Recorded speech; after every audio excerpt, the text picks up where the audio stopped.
Good morning, everyone, and welcome to the first in a series of webinars which will address the implementation of intensive behavioral health services, or abbreviated as IBHS.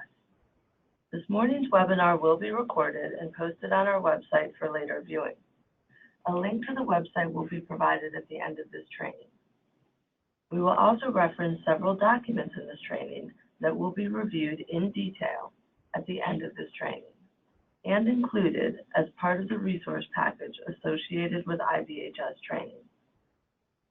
Because we have over 1,000 individuals registered for this training, we will not have the ability to respond to questions during the training, nor will participants have the ability to speak.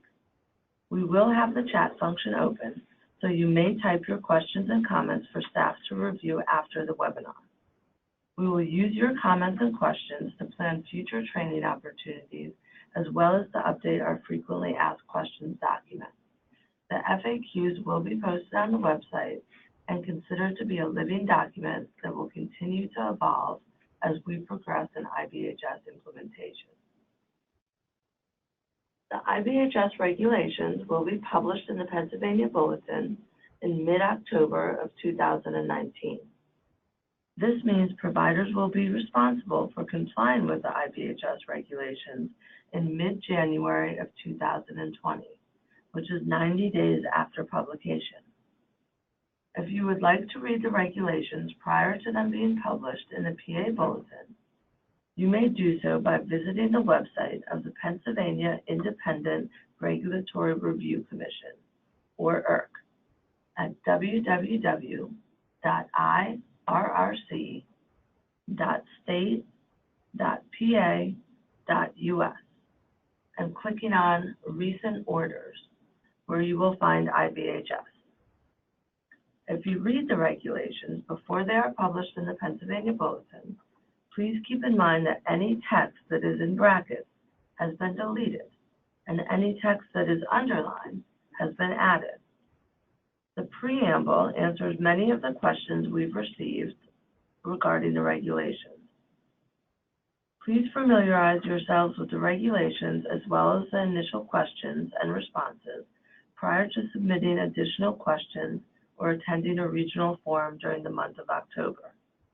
This will allow us to maximize the time we have and allow discussion to focus on topics that we have not yet addressed. Thank you. One additional topic we would like to address before getting into the heart of the training is the use of registered behavior technicians prior to IBHS being effective. There have been requests to utilize RBTs to help build capacity in the workforce and assist with the transition from BHRS to IBHS. The department is interested in supporting this transition. Upon the promulgation of the IBHS regulations, staff that are certified as an RBT can be paid for providing services.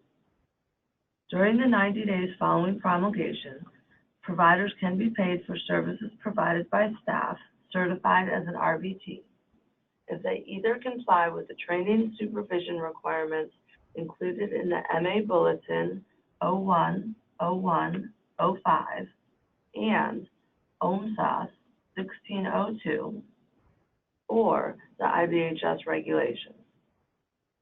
After 90 days following promulgation, staff that are certified as an RBT must comply with the IBHS regulatory requirements, including supervision. Once the IBHS regulations become effective, there will be staffing options for RBT staff that are certified, as well as those that have completed RBT training through a qualified trainer. At this point, we'd like to transition to the main portion of the training by introducing each of the speakers and their areas of responsibility as it relates to IBHS. And I apologize, it was our original intent to have camera so that you could see us, but it appears that that is not working this morning, so we'll only be able to have the slides presented, but we'll still go around and introduce our place the name with the voice. So my name is Courtney Malecki, and I work in the Office of Mental Health and Substance Abuse Services, or OMHSAS, in their Children's Bureau. I direct policy planning and program development for children's behavioral health services in Pennsylvania and have primary responsibility for the regulatory aspects of the IBHS regulations, as well as assisting in the overall implementation of IBHS. Hello, my name is Phyllis Knott. I work for OMHSAS as the lead licensing coordinator for the Pittsburgh field office. Hello, my name is Angela Douglas. I'm the lead licensing coordinator in OMHSAS, and I work in the Harrisburg field office. Good morning. My name is Summer Ann Clark, and I also work in OMHSAS in the Provider Enrollment and Systems Division. Okay, so we're going to get started with some of the highlights from the regulations. I just wanted to make folks aware that we'll be focusing on Chapter 5240, which is the program regulations of the IBHS package, but there's also Chapter 1155, which is the companion regulation, and that addresses the payment portion of the IBHS regulations. So just to provide a brief overview of the regulatory process and the regulations for those of you that may be unfamiliar, the regulations have a number of parts, which if you go to the IRC website, as I mentioned in the introduction, you will be able to see. We have what's called the RAF, which is a regulatory analysis form, and that is the required questions and responses in all Pennsylvania regulations. Then we have a preamble, which is all the questions that we received while the regulations were published as proposed that we went and had responses to. So that is by far the largest part of the regulations, and it's probably over 100 pages, just questions and answers. So if anyone has a lot of questions about the regs and they're waiting for the forms to happen throughout the month, the preamble is really a good spot to go and get yourself acclimated with some of the most common questions that we had and the responses from the department. And then we have the regulations themselves, which are part of what is called the annex. So the regulations in the annex are Chapter 5240 and Chapter 1155. So that's really what the regulatory package is for IBHS, and that came about after, I would say, probably 2 years of stakeholder work groups and meetings to draft the regulations. Then they were published as proposed. We received over 1,400 individual comments from folks that we reviewed and considered, and had some additional stakeholder meetings after reviewing those to talk through some of the key areas of discrepancy or concern in the IBHS regulations with a broad stakeholder group again. And when I say we have stakeholder groups, that included family members, provider agencies, counties, managed care organizations, advocacy groups. There were really a wide range of individuals that participated in all our stakeholder groups. And we made revisions to the published as proposed regulations. So what we have that will be published in October is a result of the department considering all of those comments and all of those stakeholder feedback groups. So there are 2 changes that occur that you will not see if you go to the IRC website that will be in the Pennsylvania Bulletin when the regulations are published. And those 2 clarifications came about when the Attorney General's office was reviewing the regulations. And it was brought to our attention that there were 2 places that were not clear. The first place is for individual services and the qualifications for a staff person that is serving a child with autism. It is our intent that those individuals be licensed, but they do not need to have the subsequent ABA experience if they are not providing ABA. So the ABA experience will only be for staff that are providing ABA, which is Applied Behavioral Analysis. The second clarification is around group supervision. It was pointed out to us that it was not exactly clear that group supervision was allowed. So we will talk about that in more detail when we get into the supervision section of this presentation, but group supervision will be permissible. So those are the highlights of chapters 5240 and an overview of the regulatory package. The next thing that we'll get into are the key dates that will be coming up in the regulations. So as I mentioned, we anticipate the IBHS regulations to be proposed or to be published in the Pennsylvania Bulletin. And we anticipate that this publication will occur in mid-October. So in the next week or two, we should have the regulations published as final in the Pennsylvania Bulletin. Once that happens, providers will have 90 days in order to comply with the regulations. So that will mean that the compliance date is anticipated to be in mid-January. And then IBH may start to be delivered on the date the regulations are promulgated, because the regulations become effective upon promulgation. So now we're going to talk about the three sections of the IBHS regulations. They're divided up into individual services, ABA services, and group services. And we do have options for evidence-based therapy to be provided through any of those main categories. So you can have EBTs occurring in individual services, ABA services, or group services. And we do have a list of approved EBTs. In the regulations, we state that we will publish a list of approved EBTs, and we will discuss that list and show it to you at the end of this webinar. So for our first section of individual services for providing IBHS, the first bullet is the definition. If you go to the regulations, you'll find the definition of individual services, and it's what's stated right here. I'm not going to read it word for word, but individual services are made up of behavior consultation, mobile therapy, and behavioral health technician or BHT services. Individuals who are certified as RBTs, as I said at the beginning, will be recognized and be able to provide services in that gap between promulgation and when providers are required to comply with the regulations. As we get into the staff qualifications, you'll see there's quite a number of ways that an individual can be qualified to provide BHT, and being an RBT is just one of them.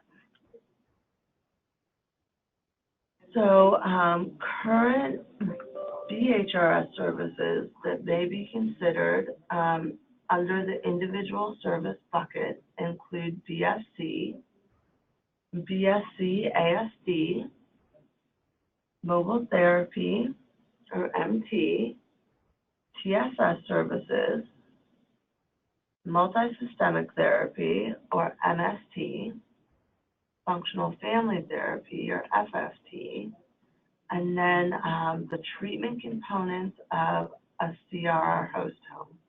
So this is a little confusing to some folks, so I just want to take a moment to explain it. We do have a license for CRR host homes, and that covers the health and safety and the ability to live in that home.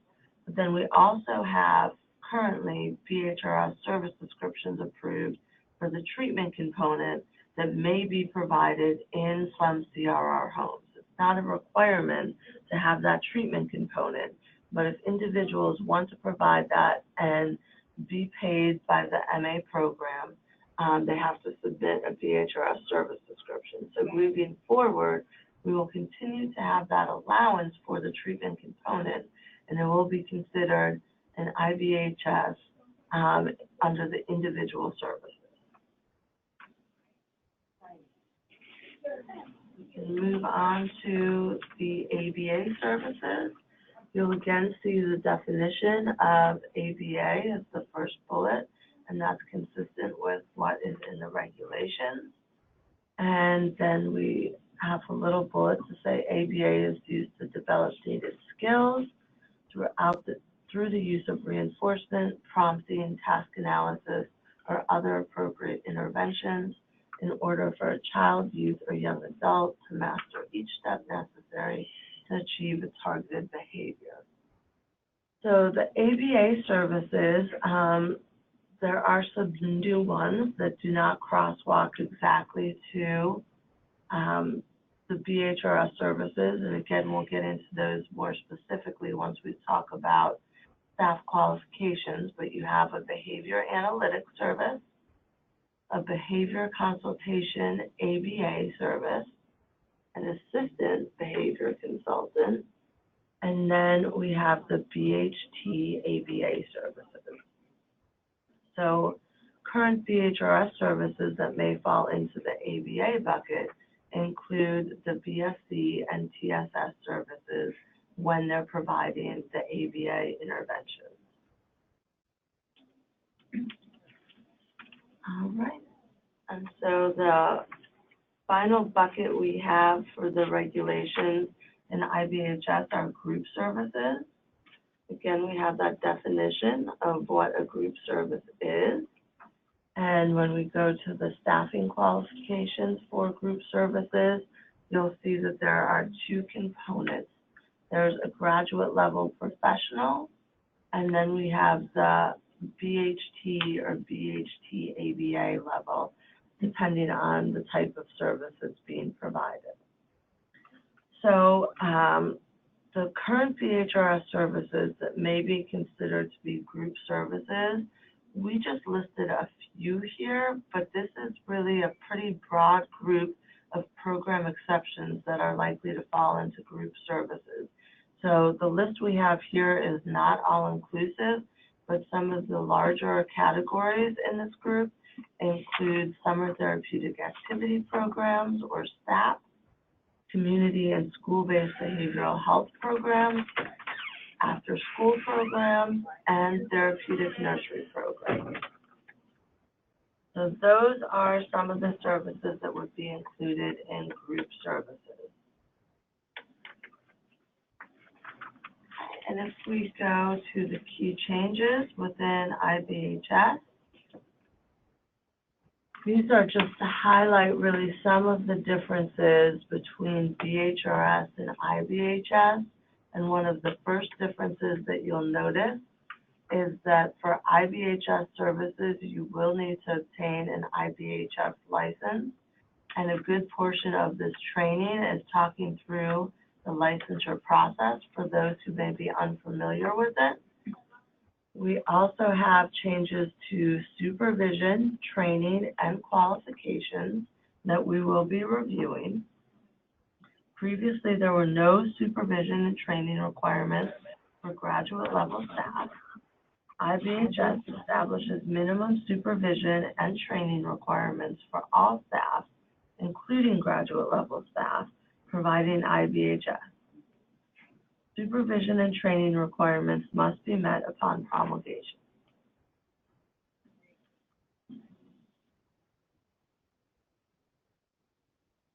Additional changes with IBHS, you go back one slide, thank you, are related to quality improvement activities, but I actually want to go back one more slide. So another change is that ISPT meetings will no longer be required. We will expect that treatment team meetings continue to occur, and we have some information around assessments that may tie in nicely to that. And then we have changes in regard to a written order and assessment, which we understand will be a big change for folks. Historically, BHRS was accessed following a best practice evaluation. Based on stakeholder feedback, an individual needs a written order recommending IBHS based on a face-to-face interaction. Once the written order is received, the provider will then conduct a comprehensive face-to-face assessment prior to the development of the ITP. While this is a change in current practice, if there's a current clinical need for a best practice evaluation that may be completed and may still be a means of accessing services. So the evaluation can be treated and continue to be provided as an order as long as it complies with the requirements for a written order in the IBHS regulations. But it is the written order that really needs to be in place before services can be initiated. All right. And then if we go on to the quality improvement activities, this is also new with IBHS. So you will see that there's a section in the regulation specific to this, and we've just taken out and bulleted some of the key requirements, which is to establish and implement a written quality improvement plan, to prepare an annual quality report, to make annual quality reports available to the public upon request, and to provide written notification to individuals receiving services and their families that a copy of the annual quality report may be requested upon admission to services. Okay, so we're going to start to get into supervision and really talk about some of the details in the regulations on key areas where we know folks have questions and are looking at the changes that are about to occur. So providers must comply with the supervision requirements 90 days after the IBHS regulations are promulgated, which at this point looks to be the middle of January. And we understand that there's going to be some growth and I guess ways for providers to need to get up to speed with this. So the regulations do say that the requirement is 90 days after the regulations are promulgated, and we will have licensing staff going out and talking to people, and we will also continue to address this in our regional forums so folks know that this is an ongoing discussion for us, and we understand that it may be challenging for some folks. So we are prepared to talk to individuals about waivers and things that we have an ability to address through the licensing process in order to make sure that no services are interrupted based on the change from BHRS to IBHS. So if we can go on to the next slide, I'll talk about supervision of staff who provide individual services. So an individual who meets the qualifications of a clinical director must provide an hour of individual face-to-face supervision per month to individuals who provide the behavior consultation or mobile therapy services. So just something to help folks get familiar, the clinical director qualifications for individual services are different than those for ABA services. So folks should really just make a conscientious effort to keep straight which services you're working in and looking at so you make sure that the qualifications are accurate. So if the staff providing the BC or MT services also supervise individuals who provide BHT, there will be an additional hour of face-to-face supervision per month required. And staff who provide the BC or MT services must receive 30 minutes of direct observation of services being provided every 6 months.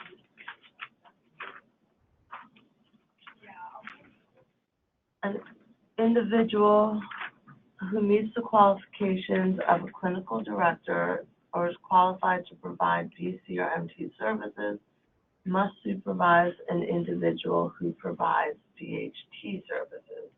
So as you see, there's more options when we get to who can supervise BHT, and individuals who provide BHT and provide at least 37.5 hours a week of BHT service must receive 1 hour of supervision per week. Individuals who provide BHT in less than 37.5 hours a week must receive supervision 2 times per month. And that is also in an hour amount. Individuals who provide BHT services must receive an hour of individual face-to-face supervision each month. And staff who provide BHT services must receive 1 hour of direct observation during the implementation of an IPT every 4 months. So that's going to be the on-site direct observation. Staff who provide BHT services and have a high school diploma or its equivalent and have completed a 40-hour training covering the RBT task list must receive 1 hour of direct observation during the implementation of an IPT every 2 months. So you'll see there are a little bit of a difference in between the required supervision based on both qualifications and the number of hours of service provided. So staff who have never provided BHT services are required to receive 6 hours of on-site supervision prior to providing BHT services independently. Okay. So then for supervision of staff who provide ABA services, we're moving on to the next category here. An individual who meets the qualifications of a clinical director for an IBHS agency that provides ABA services must provide 1 hour of individual face-to-face supervision per month to individuals who provide behavior analytic or behavior consultation ABA services. If the staff providing the BA or BC ABA services also supervise individuals who provide assistant BC ABA services or BHT ABA services, an additional hour of face-to-face supervision is required per month. And then staff who provide behavior analytic or BC ABA services must receive the 30 minutes of direct observation of services being provided every 6 months. So you'll see there's some consistency in kind of how we address supervision, but based on the qualifications and the service provided, there are differences that you need to be mindful of. So continuing on with the supervision of staff who provide ABA services, an individual who meets the qualifications of a clinical director for IBHS agency that provides ABA, or is qualified to provide BA or BC ABA services, must provide an hour of supervision 2 times a month to individuals who provide assistant BC ABA services. Staff who have never provided assistant BC ABA services are required to receive 3 hours of on-site supervision prior to providing ABA services independently, and staff who are providing assistant BC ABA services must receive 30 minutes of direct observation during the provision of services every 6 months. So this slide is really specific to staff who are providing the assistant BC ABA service. So I believe this is the final slide on ABA supervision, so bear with me.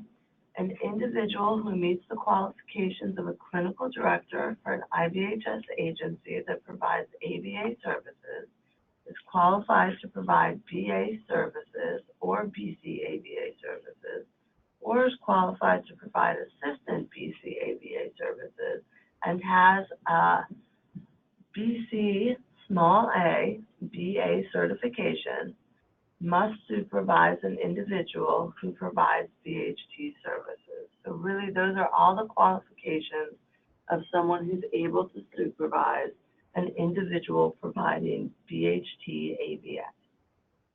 And if we look at the amount of hours breakdown, individuals who work at least 37.5 hours a week providing direct service must receive 1 hour of supervision a week.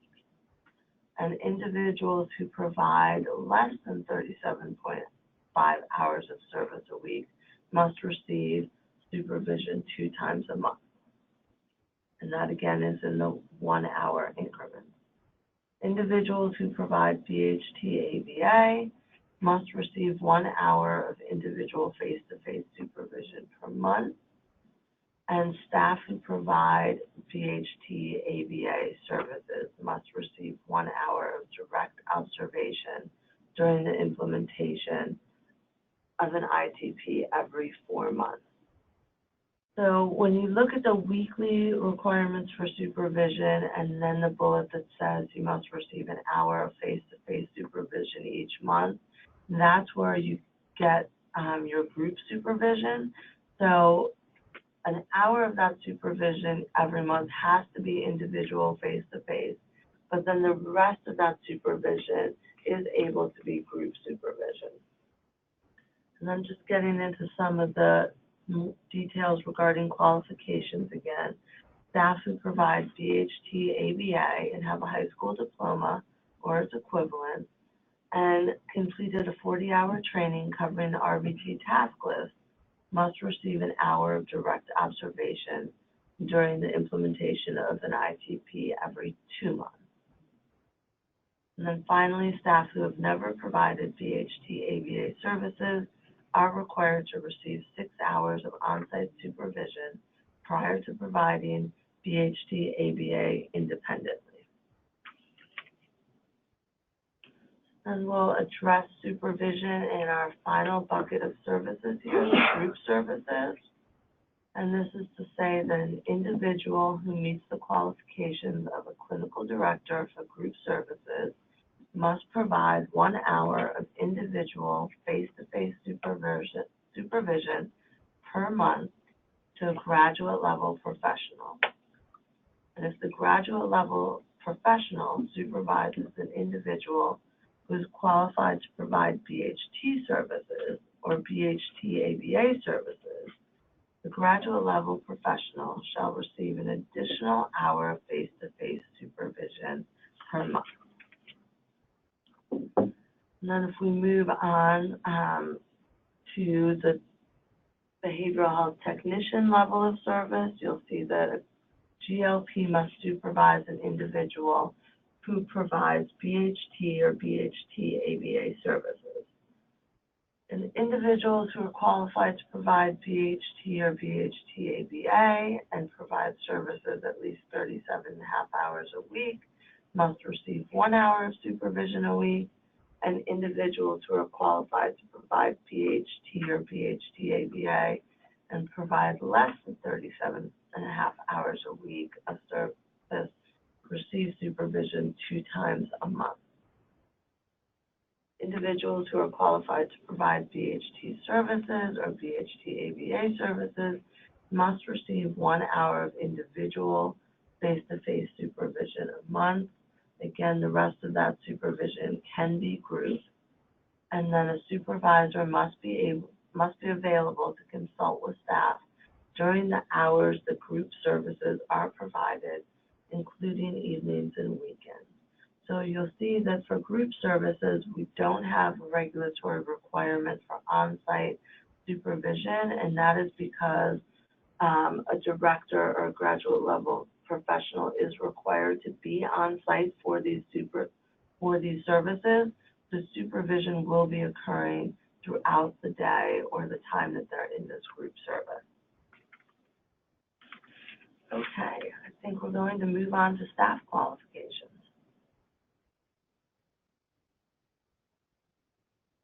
So this is just a reiteration here. In the beginning, we said that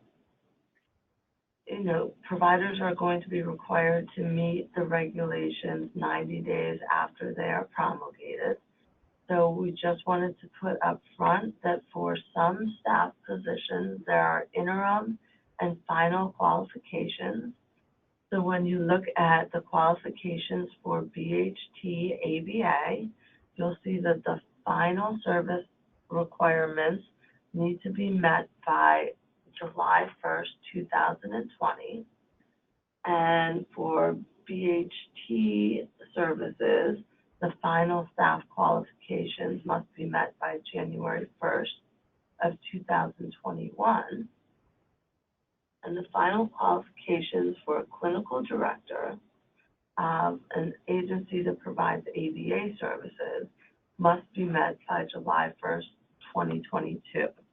So there are some phase-in options available for providers that may need it for those 3 staff qualifications, and we will get into kind of what those staff qualifications are in the coming slides. All right, so we're going to move over into training, it looks like now, and say that the initial training requirements that staff need, training in the regulations is broken up into those initial trainings and then the ongoing or annual trainings. So the initial trainings must be met by the January date of the regulations, and then the annual training requirements, you really have that first year to work on that. So when you talk about the individual training plans and some of the other requirements that are supposed to happen on an annual basis, you will have that first year to be working towards that and knowing that staff will have to have those requirements by the end of the first year. So if we get into some of the specifics of training, individuals who provide the BC or MT services must complete at least 16 hours of department-approved training annually related to their specific job functions, and it's in accordance with the individual's training plan. I know that we have received questions about what department-approved training means and how you obtain it. So we will be releasing information on that, and we will most likely be addressing that in detail in our November WebEx that we have planned. So individuals who provide BHT services must complete at least 20 hours of department-approved training annually that is related to the individual's specific job functions and is in accordance with the individual's training plan. If the individual has not previously provided BHT services, then they must complete the following bullets, which is 30 hours of department-approved training. And we have a citation here for the specific topics. They include things like crisis intervention skills, including risk management, de-escalation techniques, and safety planning, behavior management skills and coaching, child and adolescent development, an overview of serious emotional disturbance and other behavioral and psychosocial needs, professional ethics, conducts and confidentiality, first aid, universal precautions and safety, and psychotropic medications, including common side effects. And then the 24 hours of department-approved training within the first 6 months of providing BHT services. The topics listed for that citation include documentation skills, system of care principles, overview of functional behavior assessments, ethnic, cultural, and linguistic considerations of the community served, strategies and interventions to engage children, youth, and young adults, and parents, legal guardians, and caregivers in services, including family systems theory, skills and techniques for working with families, an overview of community resources and child and youth serving systems and processes, cross-system collaboration, communication and conflict resolution skills, basic individual education plan and special education information, and the safe use of restrictive procedures in accordance with 5240.6, which is our section on restrictive procedures.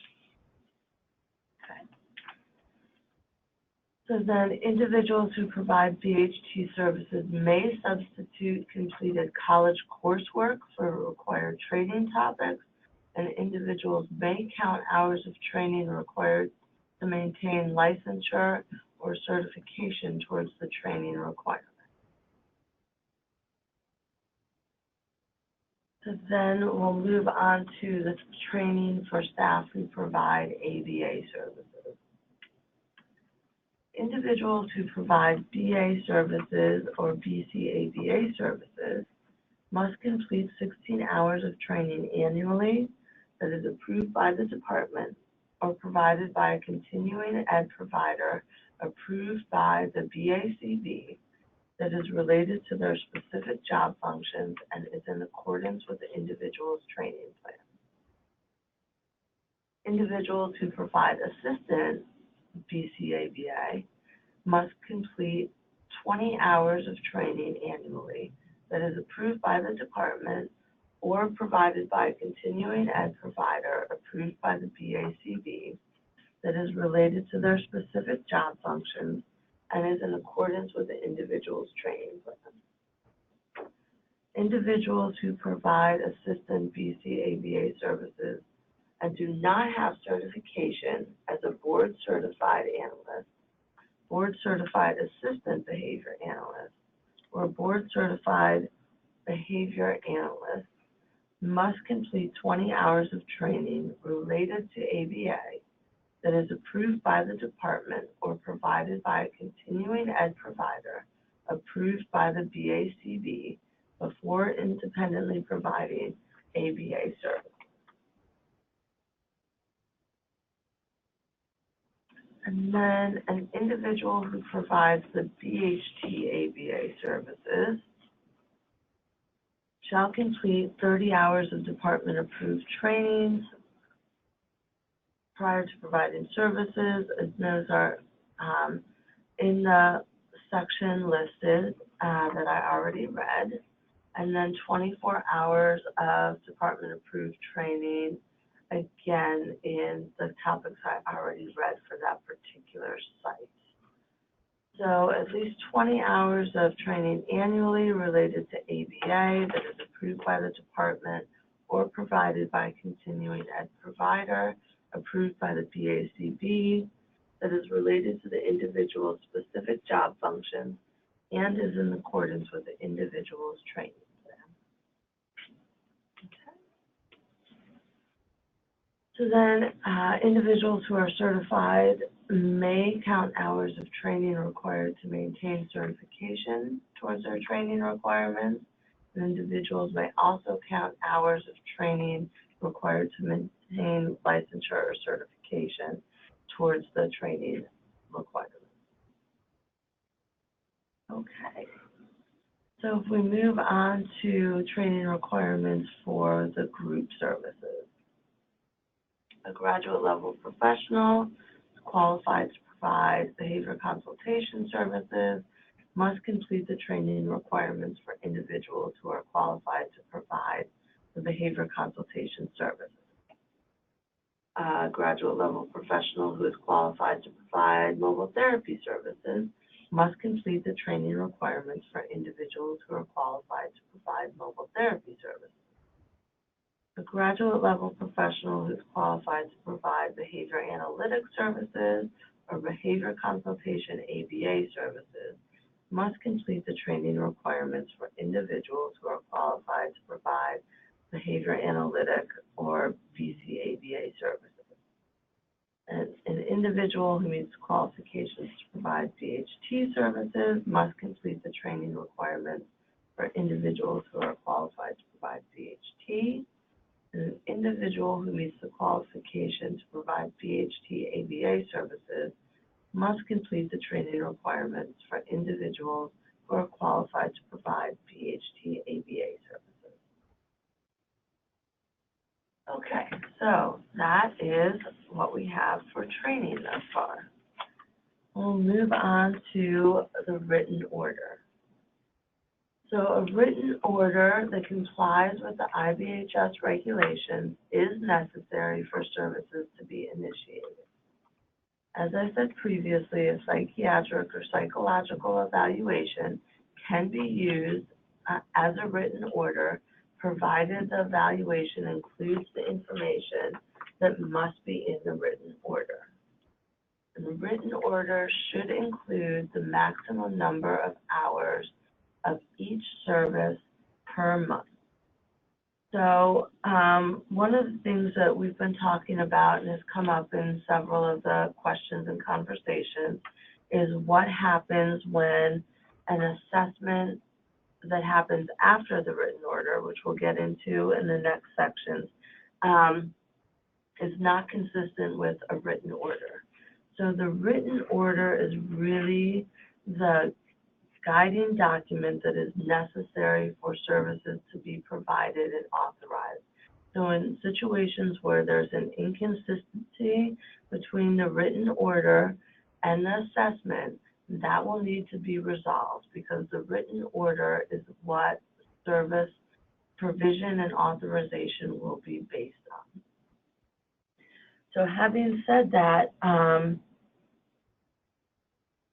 we will go into some of the things that happen during an assessment, but also because the written order is written for the maximum number of hours per month, if an assessment falls within that, it is considered to be consistent. So keep in mind that the number of hours does not need to be an exact match. For example, if a written order said that there was 40 hours of service per month and an assessment came back and said 35 hours per month, that would be considered consistent because the assessment is falling within the maximum number of hours per month. So we will be having further conversation about that. We can talk about it in greater detail in the regional forums, and we can also address it in the November WebEx if there continue to be questions after today and the regional forum. So then we have the assessment requirements, and they're different for individual ABA and group services. So we'll just spend a moment talking about each of them. For individual services, an assessment must be completed within the first 15 days of service. So once you start the assessment, that's considered the initiation of services, and you must provide the assessment prior to completing the ITP. You also review and update the assessment within 12 months of the previous face-to-face assessment, and you look at the requirements and the regulations for assessment, you'll see that there are other times that you would need to update an assessment, but this is really just the outermost parameter that we're putting out here now. And then the assessment must be completed by an individual meeting the qualifications to provide BC or MT services.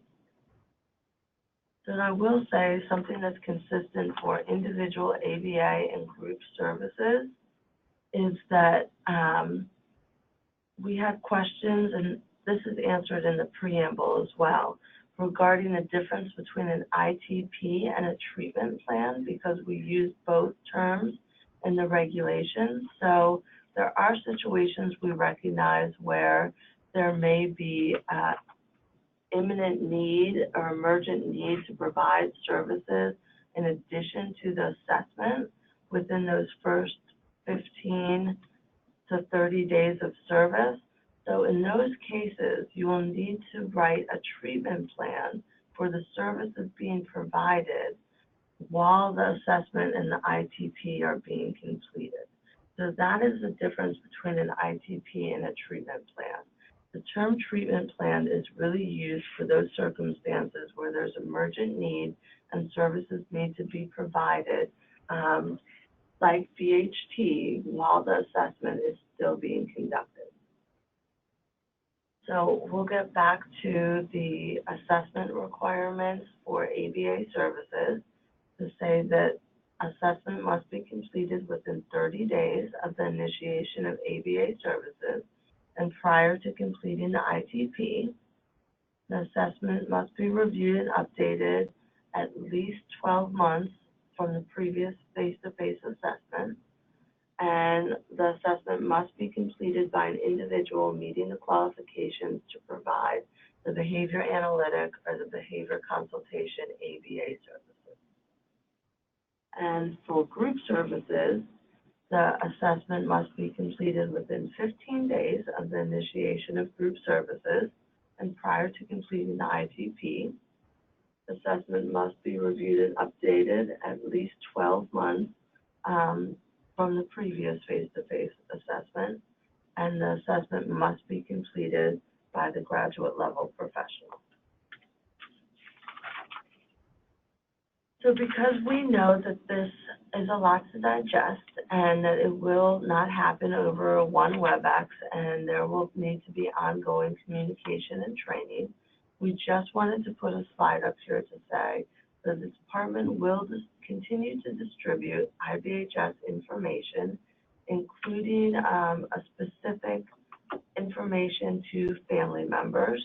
We also have been in communication, will continue to be in communication with our behavioral health managed care organizations, or BIMCOs, who will be responsible for working with families and providers to prepare for the transition to IBHS. So some of the ways that this will happen will be in provider meetings, through care management, and also potentially specific meetings with family members, just so that there's an understanding of kind of some of the changes between BHRS and IBHS and how that will impact individual providers as well as individual families and children. It is everyone's goal that throughout this process, no service will be disrupted, and it is our goal and effort to make sure that all services continue to be provided as medically necessary. The department will issue frequently asked questions regarding IBHS. And as I said at the beginning, this will be a living document. We hope to have the first FAQ out within the week, and we will continue to update it as we get questions and have responses so that people can continue to see what the questions are and what the responses are. If you have any questions, you can type them into the chat box today, and we will review them and add them into FAQs as appropriate. And you can also submit questions at any time to the RA account that we have dedicated to IBHS questions, and that's listed on your screen here, and is RA-PWIBHS, all caps, at pa.gov. Okay, so I'm going to get a break from talking here for a minute and turn it over to Angela for the licensing presentation, and Phyllis will also be presenting on the licensing portion of the presentation. Okay, so in this section, we will review the licensing process. We will discuss the process to receive an initial license, as well as the process to renew your license on an annual basis. Just a reminder that any resource documents referred to in this section will be posted on the IBHS website following the webinar. IBHS providers will be licensed in 4 different phases as outlined in Section 5240.3 Provider Eligibility. New IBHS agencies must obtain a license within 90 days of promulgation. This includes any new IBHS provider and any provider currently delivering BHRS but not enrolled in MA. Unlicensed entities enrolled under the OMHSAS 16-7 bulletin and approved to provide ABA must obtain a license within 180 days of promulgation. This includes any ABA entity provider currently approved by the OMHSAS Children's Bureau to provide ABA services through the ASD Services Consultant Service and the Therapeutic Staff Support Service. IBHS agencies that currently have a base mental health license must obtain an IBHS license when their current license expires. This includes any BHRS agency currently providing services that is attached to and submits claims through a partial outpatient or family-based license. Examples are community residential rehabilitation host home programs that submit claims for the treatment component of the program through a base mental health license. It also includes any traditionally licensed BHRS providers such as after-school programs, STAP, BSC, MT, and TSS. Program exceptions are also included here. These providers will need to obtain an IBHS license as the base mental health license they are attached to expires. All other IBHS agencies approved to provide IBHS must obtain an IBHS license within 1 year of promulgation. This includes individuals currently operating under a psychologist license. It also includes evidence-based treatments such as multi-systemic therapy and functional family therapy with a waiver of the base mental health license. Please note, licensed individuals who provide services directly within the scope of their license do not need to obtain an additional license to provide IBHS or to receive payment for psychological services. For example, a psychologist who provides behavioral interventions within the scope of the psychologist's license does not need to obtain an IBHS license to continue to provide services to children, youth, or young adults. However, if the psychologist employs staff who provide services consistent with IBHS, a psychologist agency would need to obtain an IBHS license. Next, we will review applying for a license. A license is also known as a certificate of compliance. We will be reviewing the development/approval of the service description, the licensing application instructions, the initial visit and technical assistance, and receiving a certificate of compliance. Each provider should have received an outreach letter requesting the submission of a service description. If providers have not already started to do so, they should begin the creation of the new service description that outlines all of the services they intend to provide, as well as the counties where services will be provided. The service description must meet the regulatory requirements outlined in Chapter 5240.5. A service description can be submitted to the field office prior to the application for review and approval. Licensing staff will review the service description by utilizing a service description checklist.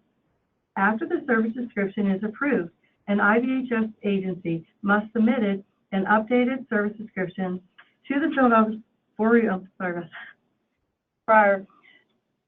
After the service description is approved, an IBHS agency must submit the updated service description for review from the field office.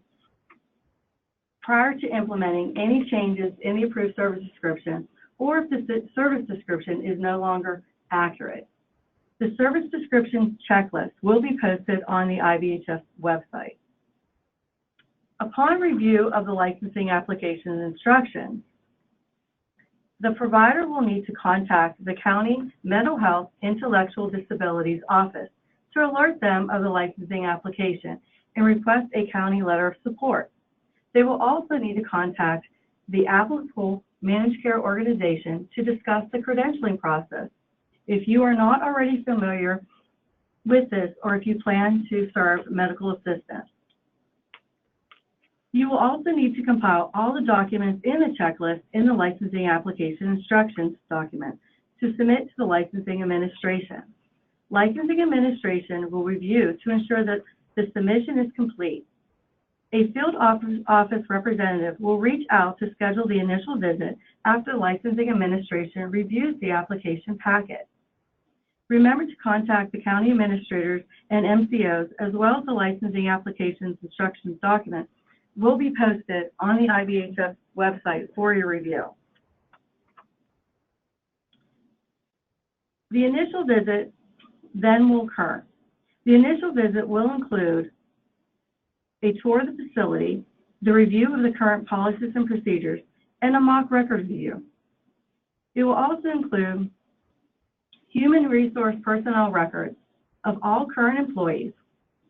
The HR review will include transcripts, diplomas, credentials, PA state criminal record check, FBI clearance, PA child abuse clearance, mandated reporter training, and disclosure forms. Technical assistance will be provided in regards to any areas of improvement that may be needed to come into compliance with IBHS regulations. A plan of correction may be issued if needed. Once all the steps are concluded, the provider will receive the certificate of compliance. After the initial visit, the paperwork will be processed and sent to licensing administration. Licensing administration is an office in Harrisburg that produces the license. Licensing administration will send the agency a fee letter. The fee will be $50 for each license. Only for-profit agencies must pay the fee. After licensing administration receives the fee, the certificate of compliance will be sent in the mail to the provider. Once the certificate of compliance is received, ensure that all information on the document is accurate. If anything needs updated, contact your licensing representative. This is the person you met during your initial licensing visit. IBHS will be licensed regionally. A provider will receive a certificate of compliance that will list out all specialty types it provides. Next, we would like to review the annual licensing process that is followed to renew your license. So now you have been providing services under your new IBHS license, and it's time to renew your license. We will cover 3 different areas to outline what a provider should expect moving forward. First, we will cover what will happen prior to your on-site inspection. Licensing administration will send out an application for renewal of certificate of compliance, which needs to be filled out and returned to licensing administration. The application is also known as Form HS-63. The HS-633 form will be posted on the IBHS website. Next, if you are a for-profit agency, you will receive a fee letter. For-profit providers will pay the fee and then will receive a new license in the mail. Nonprofit providers will receive their license after returning the renewal application. Remember to review your license for accuracy. Licenses are received based on submission of your application. An on-site visit will now be scheduled to confirm compliance with the regulation. OMHSAS field office staff will contact each provider to schedule an on-site visit of an IBHS agency 90 days prior to the expiration of the license. Surveyors will provide information on start time and length of visit. Pre-inspection documents will be requested. This will include items such as a program information form and policies and procedures. Your assigned licensing representative will let you know any pre-inspection documents they may need. A few tips in preparation for your annual licensing visit include: consider who will be in the entrance and exit conferences. Identify where surveyors can sit to review documents. Print out a list of individuals served to provide to surveyors for a selection of a sample. If you have electronic records, ensure computers are available for surveyors. Ensure policies and procedures and HR records are available for review. Identify staff to be available for questions throughout the visit, and ensure documentation of supervision is available. Next, we will talk about the on-site visit and inspection. We will review the entrance interview, the walkthrough, the review of records and human resource files, as well as the exit conference. The entrance interview will include a review of the agenda for the day and a time to discuss any changes to the program from the last visit. The surveyor during the on-site visit will do a walkthrough of the site. Part of the on-site visit inspection will include a review of the records and human resource files. The record review includes selection of charts to review both active and discharge files. If multiple types of services are provided, a sample of all records from each type will be reviewed. Human resource files for those staff that are newly hired since the last review, as well as the sample of existing staff, will be reviewed for clearances, credentials, training, and supervision records. Surveyors may ask questions throughout the review to ensure documents are located and potential issues are addressed. The exit conference is a review of findings to include both strengths and areas of improvement. Next steps, including issuing of the licensing inspection survey and whether a plan of correction will be needed. The provider should ask questions at this time if clarification is needed or if additional information can be provided in regards to any areas of improvement or citations that have been identified. The post-inspection review includes the licensing inspection summary, known as the LIS, and confirmation of the certificate of compliance. Licensing inspection summary is completed and sent to the provider for review. Should it be needed, the provider will be required to submit a plan of correction.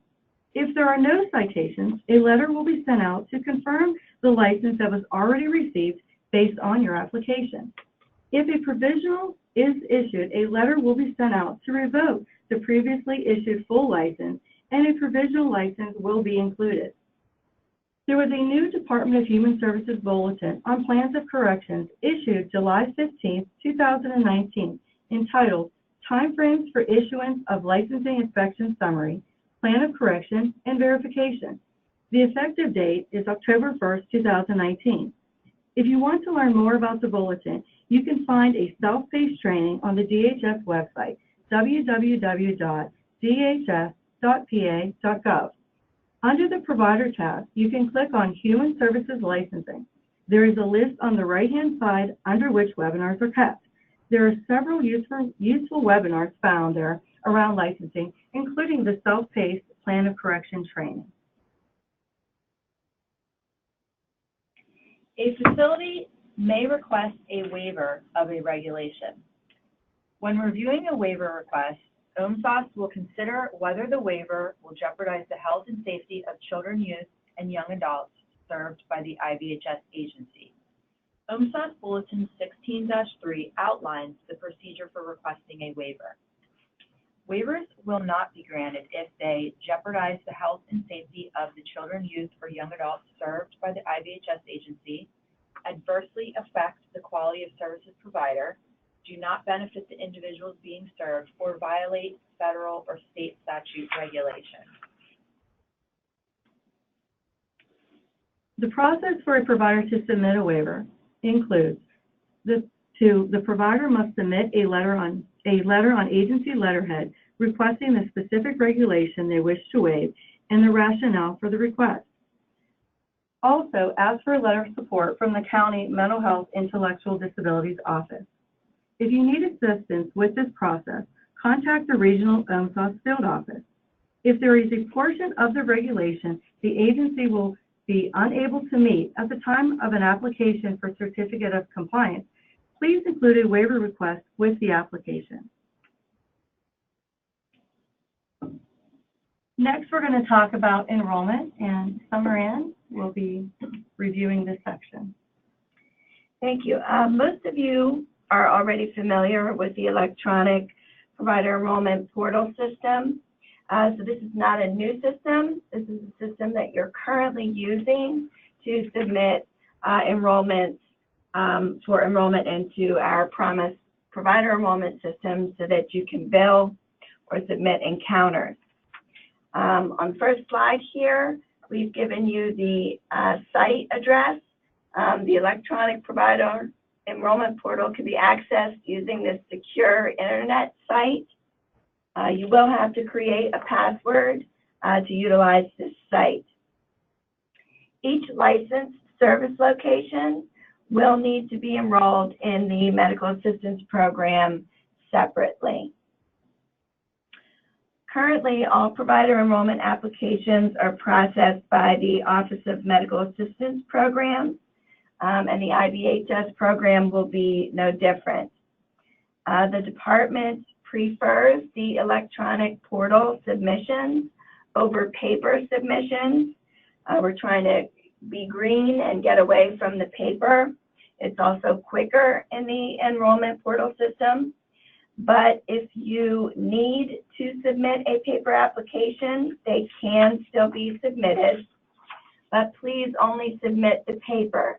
Do not submit a portal application and then follow it up with paper application or vice versa.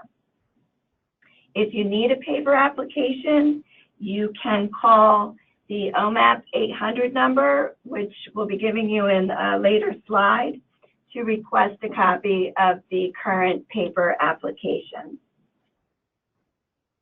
Providers will have the ability to upload supplemental documents required for the IBHS enrollment.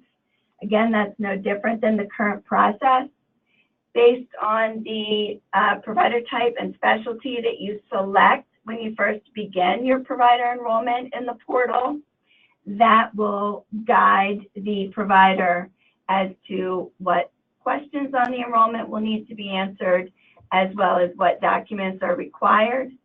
And again, any required upload will be indicated with a paperclip. There are 3 types of applications that can be submitted in the electronic provider enrollment portal. The first is the new application. That is a brand new provider, either never enrolled with Pennsylvania Medicaid or a new service location request for a provider that is already enrolled in Medicaid. All IBHS enrollments will be considered new enrollments initially. There are also revalidations that can be currently processed in the enrollment portal, and there are also reactivations that can occur in the enrollment portal, and that is where a provider is re-enrolling an existing but inactive service location. So in other words, that service location closed perhaps due to failure to revalidate timely, or they were not using that service location for a period of time for services, so they closed it, and now they're reactivating it.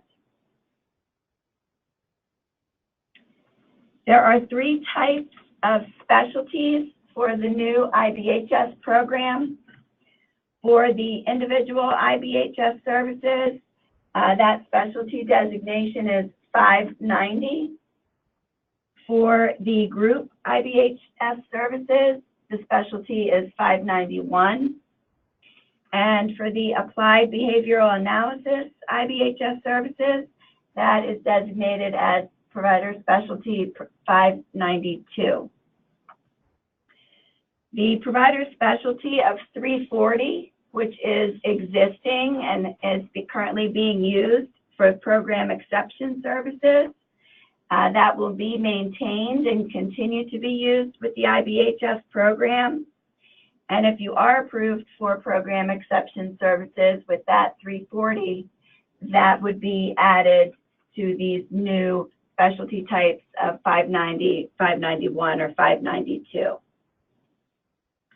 The procedure codes for the specific provider specialties, they will be aligned to each services, and those procedure codes are forthcoming.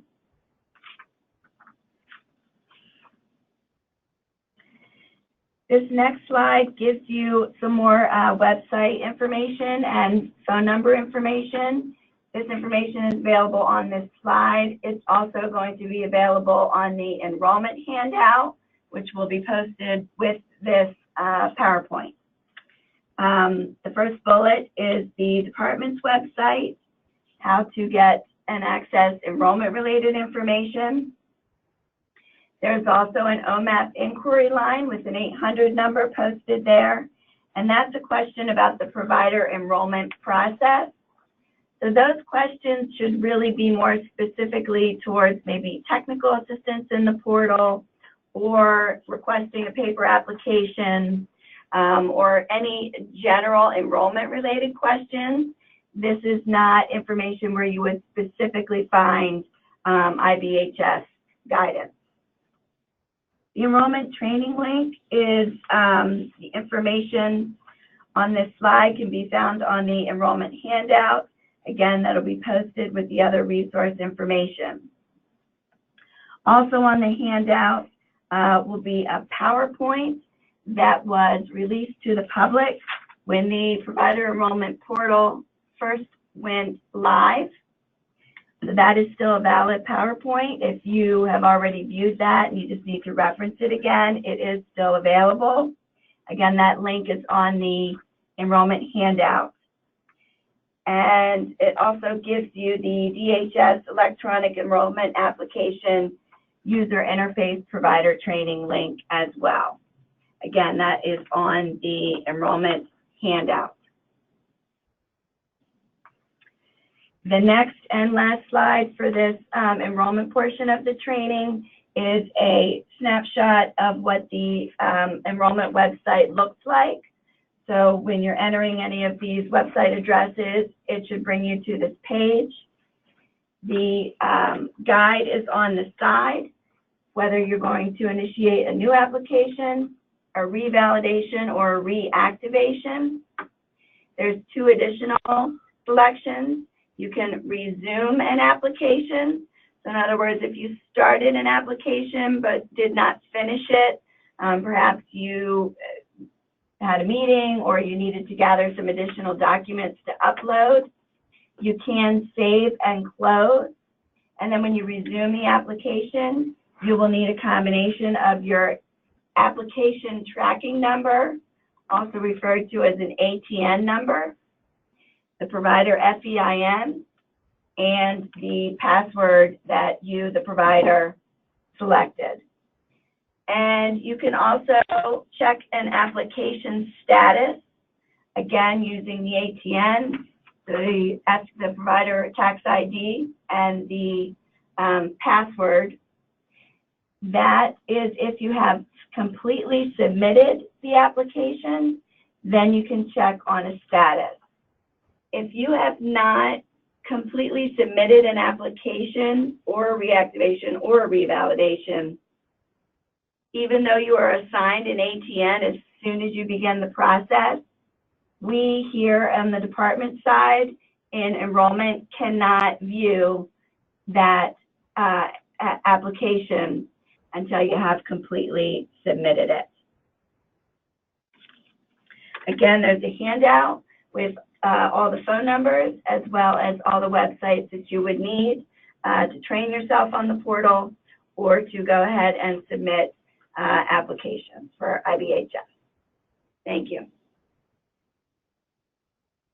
Okay, so we know that we are throwing a tremendous amount of information at you this morning, so we just wanted to take a break and remind you that you are able to submit questions both through the chat and our dedicated email for inclusion in the FAQ.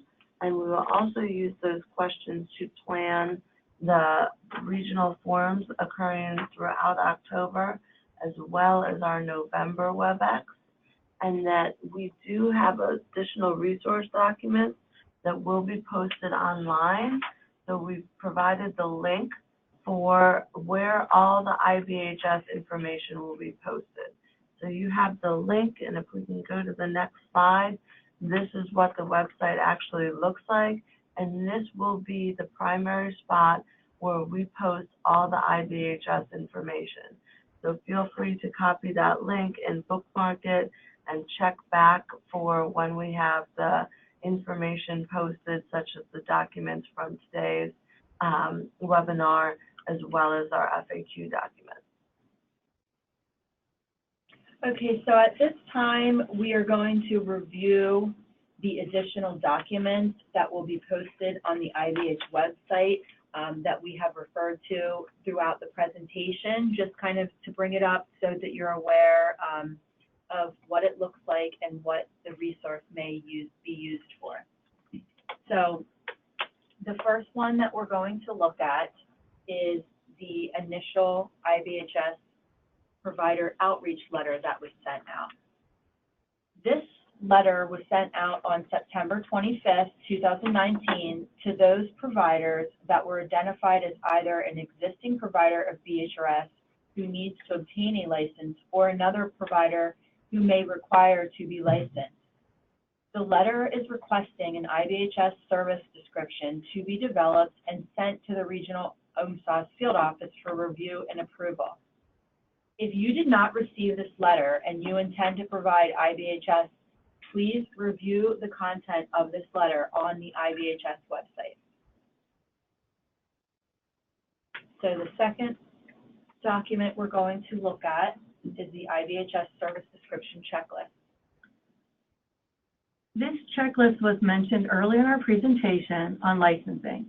It outlines the regulatory requirements around an IBHS service description and will be utilized by the licensing staff to assess compliance.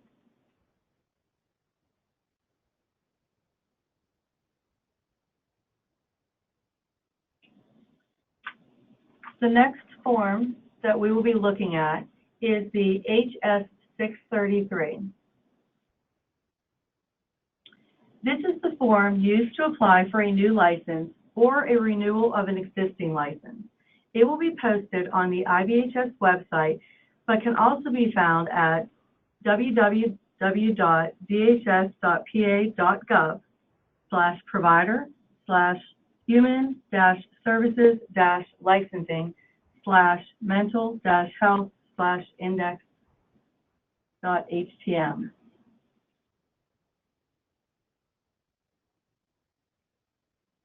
The next form we want to discuss, the resource, would be the licensing application instructions. This document can be used as a checklist for preparing your new application packet to ensure you have included all documents necessary to apply for a license. It also provides reminders in regards to completing a civil rights compliance questionnaire and enrollment. Please note that new applications get sent to licensing administration. Their address is on the instructions.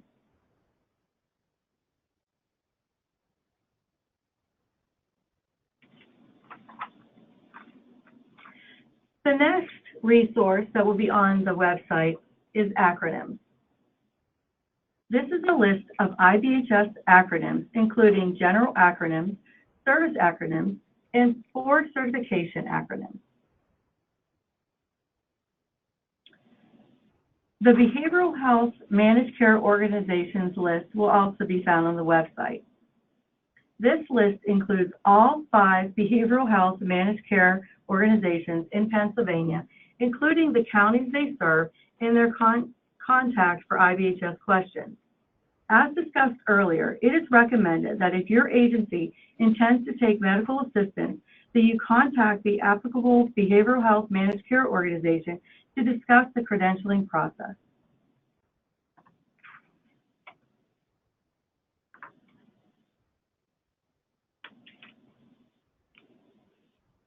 The next thing that you will find on the IBHS website is a statewide list of county administrators.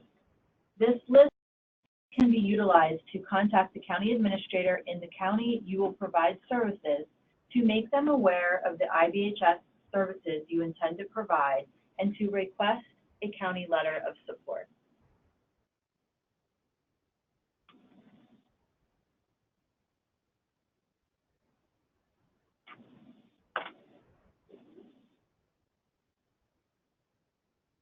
The next document you will find, we have mentioned earlier, it's an enrollment handout. This handout can be used as a reference for contacts and trainings regarding enrollment.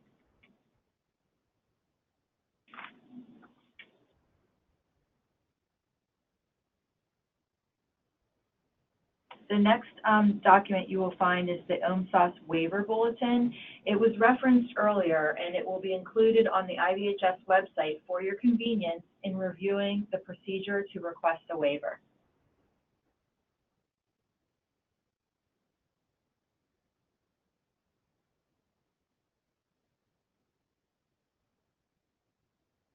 All right, and this next document is the evidence-based treatment programs that are approved by the department to be provided in IBHS. So I realized as we're going through the training, supervision, and qualifications for staff that we did not talk about the evidence-based treatment program. And that is because for all of those requirements, the qualifications, the training, and the supervision, those will be guided by the individual EBTs. So, for example, multisystemic therapy, or MST, is the first EBT on the list. MST has requirements in terms of qualification, staffing, and training that they address through their program, and those are what are expected to be followed. And that information is stated in the regulations that if anyone is providing an EBT, they should follow the requirements of that EBT. So for the first year, at least, of IBHS, what we have for approved EBTs are MST, MST for problematic sexual behaviors, which is MST PSB, MST Psych, functional family therapy, and PCIT. PCIT is currently available through OMHSAS outpatient clinics and will continue to be available through our OMHSAS outpatient clinics that have this particular service. We also wanted the option to be able to offer PCIT in the IBHS services. It will have to follow the evidence-based requirements, including the requirements for the site specifications. That include the earbuds, the one-way mirror, and all the specifications for space. So we would anticipate that those would be in the community-like settings defined in the regulations under group services. And then on the bottom of this sheet is actually, again, just the email address. So if anyone has any questions specific to EBTs or thinks that we've missed an EBT that they would like added to this list, you can go ahead and email our RA account for IBHS about the EBTs. Okay, and the next slide is really the contact folks within OMHSAS. If you have questions for licensing, we have the primary contacts for each field office in regard to licensing. And then if you have questions regarding the regulations or something other than licensing in this presentation, you can go ahead again. At the bottom of this paper is the RA account for IBHS.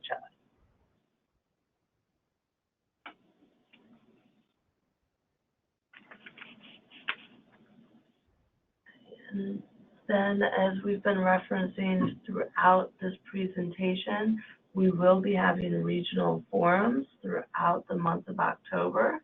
Our first forum is next Thursday in the Western region in Greensburg, I believe. Yes. So we will be traveling around, and really this is our opportunity to have more discussion with folks because, as I said earlier, the limitations of the WebEx and the number of people on the phone really didn't allow us to have open communication during this WebEx, which is unfortunate, but we know just from having regular business meetings where we may have 30 people on the line that the background noise and trying to have people talk can get confusing. So unfortunately for 1,000 people, it really would not be productive to have the lines open. But we are looking forward to being able to see everyone in the regional forums and be able to have conversation during those times. And then we will use the information in the regional forums to help plan our November WebEx. So if you're unable to get to a regional forum, I wouldn't be too concerned because we will summarize what happened in all the regional forums and give a statewide summary during our November training, and then use the content from those forums to plan what specifically we need to address in greater detail during our November WebEx. I think if we go back to the PowerPoint, there may be one last slide.